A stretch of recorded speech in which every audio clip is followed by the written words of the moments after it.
Well, good morning, everybody. It is March 8th, 2021, and guess what? Wargaming has announced the Clan Battles ship restrictions for this season, and they're wider spread. They're bigger than I thought they were going to be. Yes, I expected we were going to have some changes.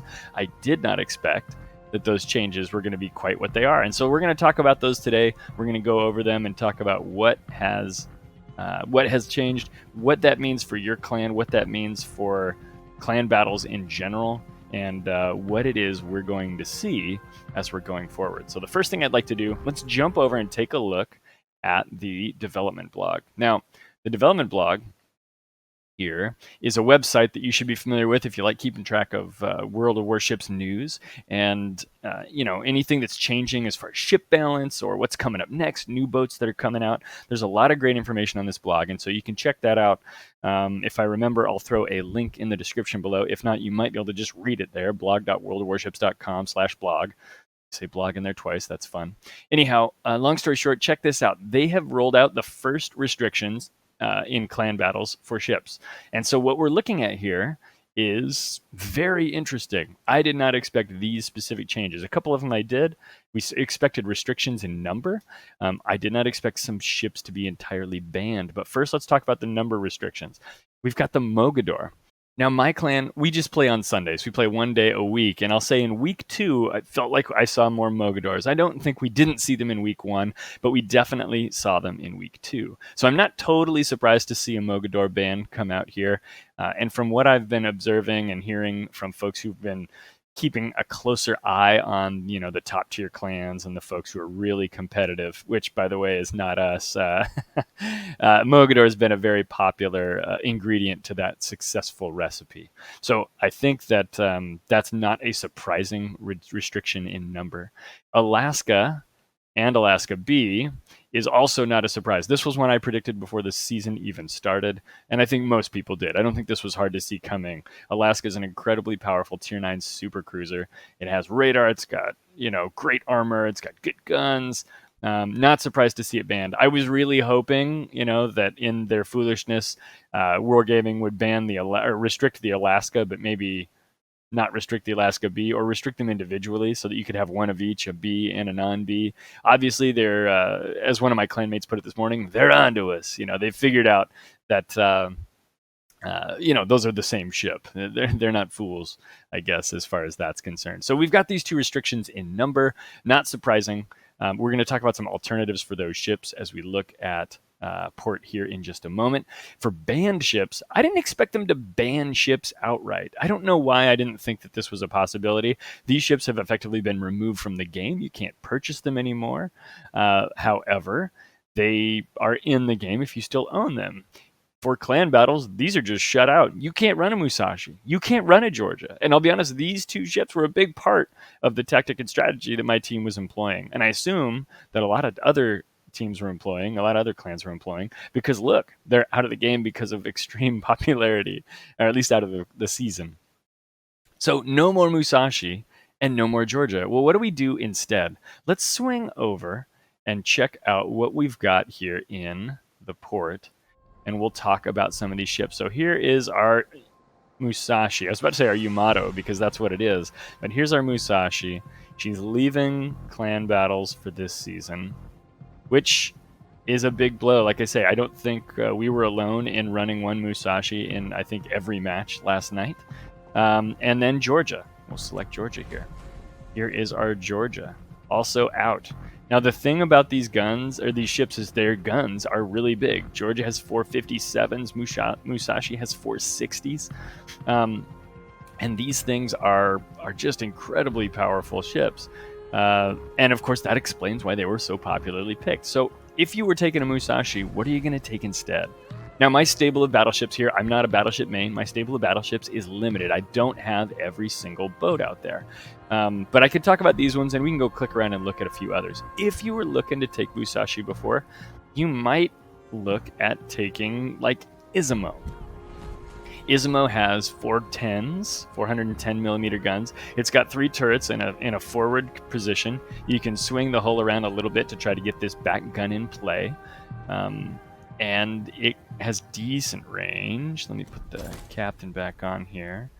and we'll look at artillery. The range is almost 20 kilometers, and I believe it has a spotter plane. Yeah, so you can throw a spotter plane on there and push that up another 20%. So another 20% is going to be like 24 kilometers, something almost 24 kilometers. So the Ismo is going to be a very viable option for people. I know early days in the game, before it received a buff a year or two ago, this was considered to be a very bad ship, but I don't think it's that bad anymore. Maybe take yours out. If you've got one that you haven't played in a while, dust it off this week and see how the ballistics play for you before you have to take it into clan battles, or before you consider taking it into clan battles. Another boat that I think sort of makes sense is Hyzen. So like the Ismo, Hyzen has 410 millimeter guns. It's got 4 turrets though. Now they're in a traditional ABXY, so that's 2 forward and 2 aft by way of turrets. But if you look at this beautiful beast, that's 12 barrels of 410 millimeter ammunition heading towards your enemies. And I think the Hyzen is a boat that a lot of people have right now. I don't think it's a bad boat. I don't think it compares with Musashi. But with Musashi out of play, Hyzen can start to look a little bit more attractive. I don't think it's as armored or as tanky as some of the other boats that you might look at this tier. I don't have time this morning to do a full armor layout comparison of these boats, but that might be an interesting thing for you guys to explore. I'll leave that as an exercise for the viewer. Missouri is another ship that's kind of interesting. We know in clan battles that visibility and the ability to spot and deal with your enemies is super important.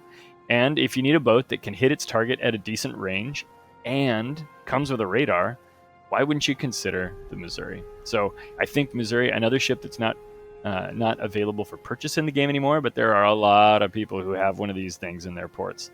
And I think this is going to be a worthwhile boat to take into clan battles this next week. In fact, we were taking this into battles a little bit this week when Georgia just wasn't quite jiving with our style. And so I think you're going to see a few more Missouris next week. At this point, I start to run out of battleships that I kind of want to recommend. I think Iowa's fine if you don't have a Missouri. We talked a couple of videos ago. We talked in the What Ship for Clan Battles video, which I'll put a link to. It has a better heel than where's the survivability here? Right, excuse me, equipment is where I need to go. It has a better heel than the Missouri. So 625 hit points per second for 28 seconds. Missouri has a 469 hit points per second for 28 seconds heal. So far better heal on the Iowa. And they reload in the same amount of time, and you get 4 of them on each ship. So if you're looking for a survivability build that can hit something, Iowa might be better. If you want to bring the sensors in, look at Missouri. Other than that, I've got a Sovietsky Rossaya, which is basically a Soyuz. It's kind of a vanilla battleship. I don't know if I would make this my next pick, but a Soyuz or a Rossaya would be fine. If you're looking for a ship that's like the Georgia, where you can kind of bully people and get in a little bit closer, a possible selection is the Pommern. Let's go take a look at the Pommern. Pommern is a boat. I don't own it yet, so I've got to come into the armory to look at it. Here she is. If you don't have a Pommern, it's got decent secondaries. It's got 380 millimeter guns, that says here, torpedoes, acoustics. It's a very capable boat at being kind of an aggressive bully type ship. And I think people really enjoy playing the Pommern, and I think that's because it's pretty good in randoms. I'd be very interested to see some of the tactics folks would employ with the Pommern in a competitive game mode. So that may be an option for folks. If you're looking for a ship that's got some speed, like the Georgia has, there's really nowhere to look for a ship that's quite that fast. However, if you go to the tech tree and you look for the French boats, it's France, we can find the Alsace and or the Jean Bart, but I don't have a Jean Bart, so we can't go look at that. But we'll take a look at this Alsace. We'll do the preview version here. Now, Alsace can go, I think, about 30 or 31 knots before hitting its speed boost, which I believe it has a speed boost. We'll go verify that here in a second. It's a 2 turrets up front, 1 turret in the back. All of them are 4-barrel turrets with 380 millimeter guns. So I think the Alsace is a ship that you might start to see. Like Hyzen, I don't believe it is the most armored of battleships. So I'm not quite sure whether or not that makes sense. And somebody who's a Battleship main might be able to speak to this a little bit more than me. So I don't know. The Alsace I know is a boat that the folks in my clan who have it are huge fans of, but they also recognize that it's not the most overpowered boat. Well, with two of those things out of play, does that raise it high enough on the options board that people are going to pick it? That's a big question. Let's see. I haven't thought this video through. It's just it's come up. So we talked about American battleships. We talked about Izumo already. Germany, again, we've got Pommern. We've got Friedrich de Grosse. Of those two choices, I think I'd take the Pommern. Its guns are a little smaller, but I think they're a little more... They handle a little bit better, according to the secondhand reports that I have. So I'll leave that to you guys. I don't know if the Lion is going to be a worthwhile choice or not. A Conqueror and a Thunderer, it ain't. But I do own this boat. I have actually never taken this boat into battle. Let me pull it up here. The Lion. So the Lion is a 9-gun ship, 3 barrels per turret, excuse me, with 406s. So it does bring in bigger guns than either the Alsace or the Pommern. But again, it's that British kind of HE sort of style. 46% fire chance. This kind of ship doesn't tend to carry battles by itself, but it can definitely, as long as somebody else is doing the big alpha damage, it will freaking scorch you to death. So I don't know. Like I said, I've never taken my Lion out. So again, giant grain of salt. If you're taking my advice on battleships, you're a brave person. So yeah, I just don't know if I think Lion is going to make an appearance or not. It could. We talked about Izumo. There's also the Baji, which is from the Pan-Asian line. It's a premium ship it's not in the hands of a lot of people, but I think you'll see them. Italy has the Lepanto, which we're going to see. Wales and people who got it out of the random drop are probably going to take Lepanto. It's a great looking boat. It's got that sap. It's got that smoke. So smoke is like anti-radar, right? If radar helps you see the bad guys, smoke helps you hide from them. However, in coordinated play, a lot of radar, a lot of acoustics is going to be available because people know the value of those sensors. And so I don't know if Lepanto's smoke is going to be a huge game changer, except in very limited circumstances. But those sap guns, and look at those, by the way, 4 barrels per turret times 3 puts you at 12 guns. Are going to be pretty gnarly. 381s is the size of these guns. It's a little bit weird to compare those against normal guns that only have AP and HE because of the sap. But yeah, this thing's going to be a cruiser killer. Absolutely. So that's definitely something to be kind of concerned with. It's like 7-kilometer secondaries. I mean, the secondaries aren't quite what they used to be, so it's probably not worth engaging too much conversation there. So yeah, I think you're going to see Lepanto because it's coming and it exists. But I don't know. So that's battleship talk. Let's jump over to cruisers really quickly. Without Alaska, and you guys already know what my recommendation here is going to be. It's going to be step into Kronstadt. I do believe that Kronstadt will be the second super cruiser to get banned. It's got a 12-kilometer radar that you can push out to, I think, 38 seconds. Mine's at 33. I think you can go a little further, 37, 38 seconds, I think, with some tuning and tweaking. It's not as accurate as Alaska. It's very, very tanky, very good at taking hits as long as you're bow in. And I believe... Yeah, you lose the acoustics that Alaska has for you. Let me double check that. Click here. Alaska, you may remember, has acoustics and surveillance radar. Kronstadt does not have the acoustics. One of the reasons why Alaska was more popular. It does have a spotting aircraft, which you can throw up there to increase your gun range. Gun range is already pretty long at 18.2. And again, the dispersion for Kronstadt is worse than Alaska. But whereas Alaska is no longer a choice for everybody on your team, just one guy, Kronstadt's going to make a very valid backup pick. I think we're going to see some more Brindizis. I was seeing Brindizis last night when we played a little bit of clan battles. Again, it's got that Italian sap. It's a good lurker. It's a good flanker. 12 barrels, 3 barrels per turret times 4. I think that's going to be a worthwhile ship that you're going to see out there. I don't have any experience in this boat. I just bought it, but I haven't actually taken it out yet. So I've got to get my Brindisi out there so I can kind of get familiar with it. Right now, I won't be taking it into clan battles because I only have a 12-point captain on it. And so for me right now, that's just a non-starter. I have a clanmate who is swearing by the Neptune. We let him take it in a bunch on week 1, and he was killing it in it, to be fair. I don't know that it's quite as overpowered as some of those other choices, but now that we don't have the opportunity to shoehorn him into an Alaska, Kablamo, I guess you can take your Neptune now, bro. And I won't give you any hard time about it. But frankly, like I said, he was making plays and doing good things in the Neptune. So I don't know if you'll see a lot of Neptunes coming in. You never really saw a lot of Minotaurs and things like that in clan battles. So I don't think Neptune is necessarily going to take the world by storm. But I think there will be some enterprising players who want to take this into clan battles.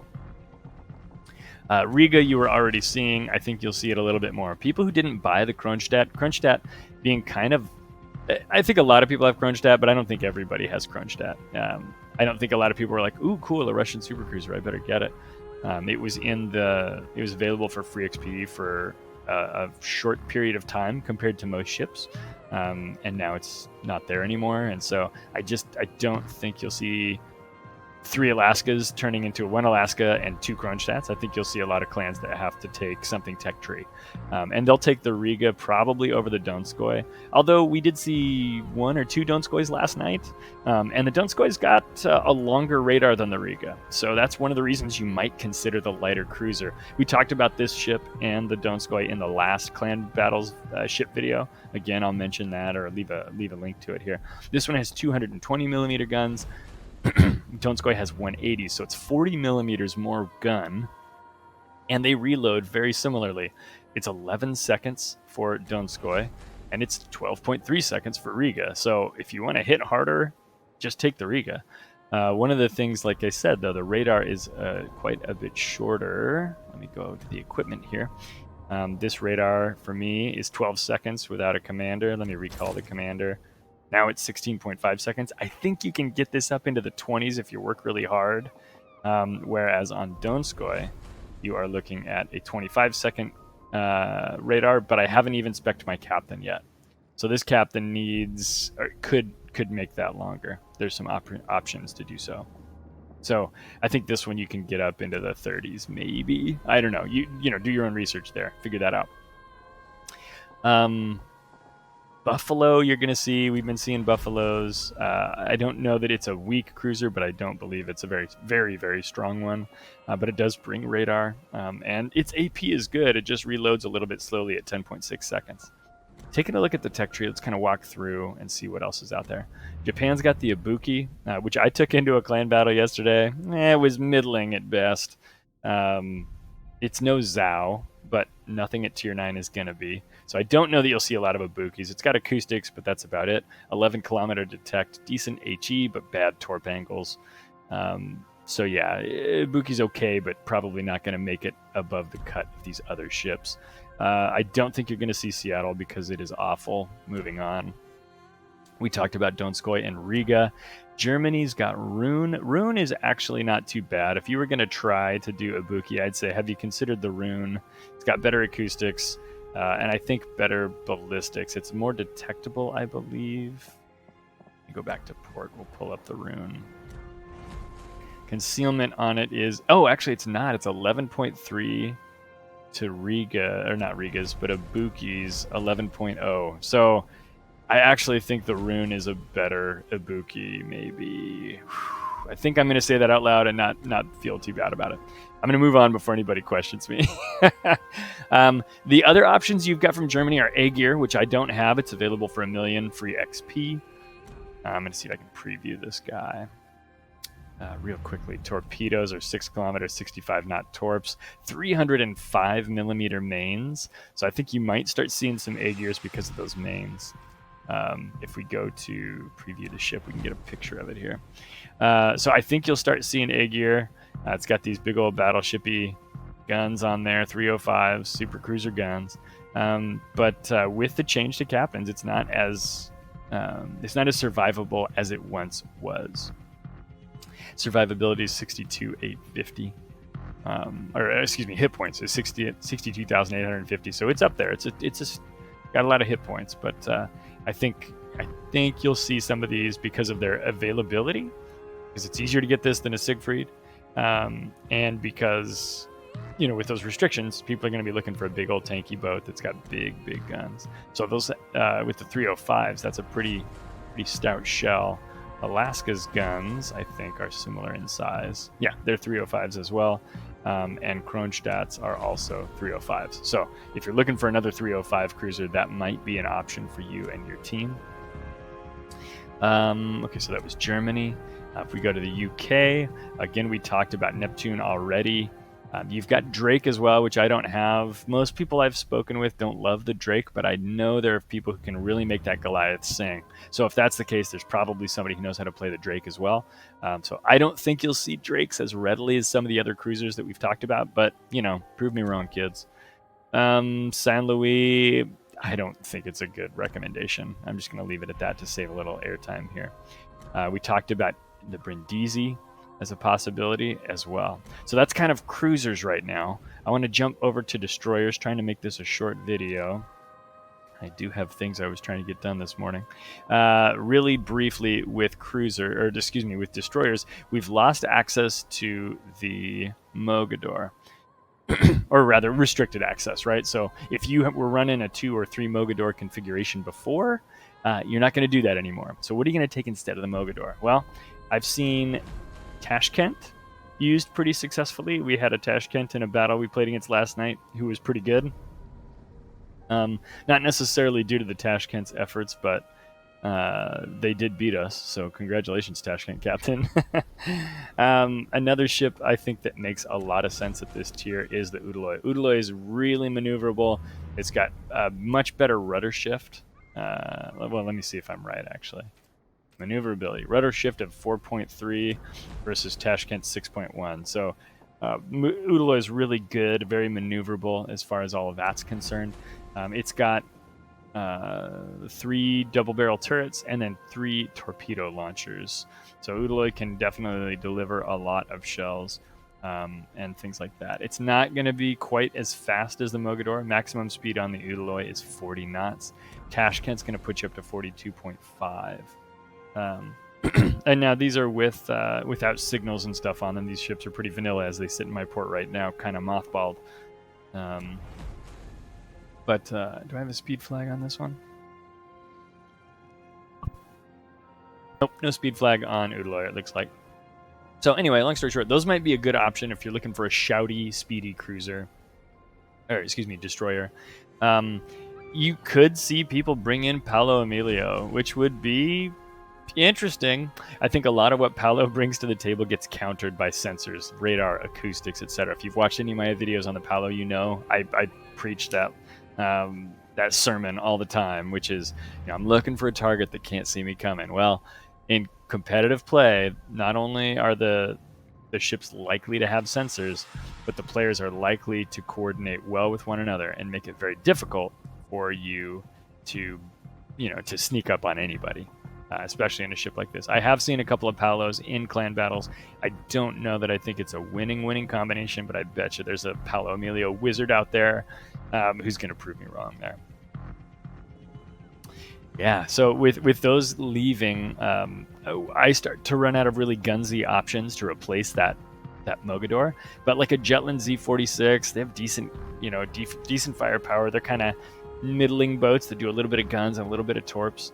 And middling, not in a negative way, but they kind of split the difference there. I think the real replacement is probably going to be Kitakazes. We saw a lot of these last week, and frankly, I feel like I saw more of these than I saw Mogadors, but maybe that's just my clan's experience. So I would not be surprised if we wind up with a Kitakaze ban shortly after this, or a Kitakaze restriction, maybe next week or the week after. And so, yeah, Kitakaze is going to be a great replacement for it. It does not bring the Mogador's speed. But if you position it well and you've got folks spotting for you, it definitely brings just an absolute rain of HE firepower on the enemy. Let's run through. I don't think you're going to see Friesland because of lack of torpedoes. You might see a couple more Ostergotlands now. just because of the general trend toward pan-European destroyers. There's just a lot of folks who like that line.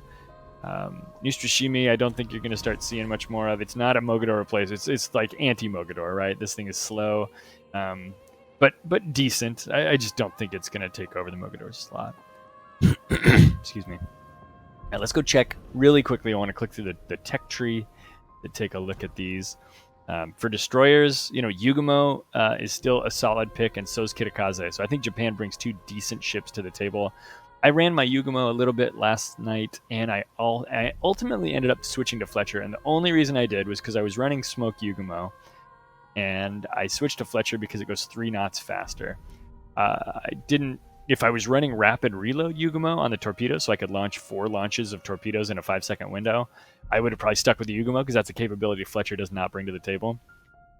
But I wasn't. I was still running Smoke, so maybe that was foolish on my part. I think I was concerned about being able to escape, and I know I used my Smoke for the betterment of my team as well as myself a few times, so I still feel solid on that choice. But that's a thing to kind of concern yourself with, is whether or not you want to run Yugumo, which is I think 35 knots, or Fletcher, which is 38 knots. Kitakaze we just talked about, right? Tons and tons of fire. Not real fast, but that's okay. Talked a little bit about Fletcher just now. Fletcher's very, very balanced, a really beautiful ship. It's just a good boat. Decent guns, better guns than Yugumo. Similar torpedoes, unless you're running rapid torpedo reloader. So Fletcher's a solid pick for people. But it already was, right? It's not a Mogador replacement either. Udaloy Tashkent, I think I might see people going towards these boats to replace that Mogador that's been restricted. If you were running 2 of those before, you might see a Mogi and a Tashki rolling together, for example, or a Mogi and an Udaloy. Looking at Germany, Z46 I think is a well-rounded pick, but I have not seen one in any clan battles yet. No, we saw 1 or 2 last week. So I haven't seen a lot of Z46s out there, but honestly, that acoustics module that it brings to the table is worth considering. So I think if we continue to see, maybe every 2 weeks, if we continue to see ship restrictions, I think Z46 will become more popular, but I think it's unlikely to be affected by restrictions.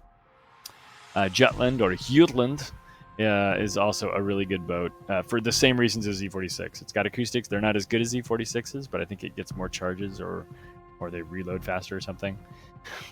Again, reasonable gun armament and decent torpedoes. And Jutland's not fast. It does not have a turbo booster, but it does have a bunch of smokes. So, again, a solid pick for the same reasons we talked about in the last video. Mogador, again, so good, they restricted its use. So, it must be good. I'm still on my Fantask, as you can see. But I've been starting to do better and better in this boat, so I think I'll be onto the Mogador here sometime in the next few weeks. Faster if I just buckle down and play that thing. Pan-Asia, Chungmu's a solid pick. It has increased torpedo flood chance and reduced torpedo detection than other ships. That is to say, the torpedoes launched from Chungmu are harder to detect than the ones from Fletcher. But other than that, it's exactly like a Fletcher. One thing to note, and I think most of y'all know this, but I'm going to say it anyway, is that the torpedoes are they are deep water torpedoes, which means you cannot torpedo other destroyers. So if you're in a Chungmu and you come across another destroyer, it's a gun battle for you, dog. And if the other guy chooses to use torpedoes against you, you're out of luck. Destroyers don't tend to kill each other with torpedoes very often. They tend to get into a gunfight and with help from their friends, they gun down one of the other destroyers or their enemy rather than torpedo them. However, having that option of torpedoes is nice. So I think Chungmu is actually a good pick. You can actually equip radar on Chungmu. That's another thing to think about. But you do give up the ability to counter torpedo other destroyers. Italy, we talked about Brindisi. They don't have any destroyers. Europe, Ostergotland, which may show up. I think, like I said a second ago, I think that line is popular, and I think the Ostergotland is not a weak ship. I don't know that I won't be able to take mine out because it's not upgraded. I just got it recently.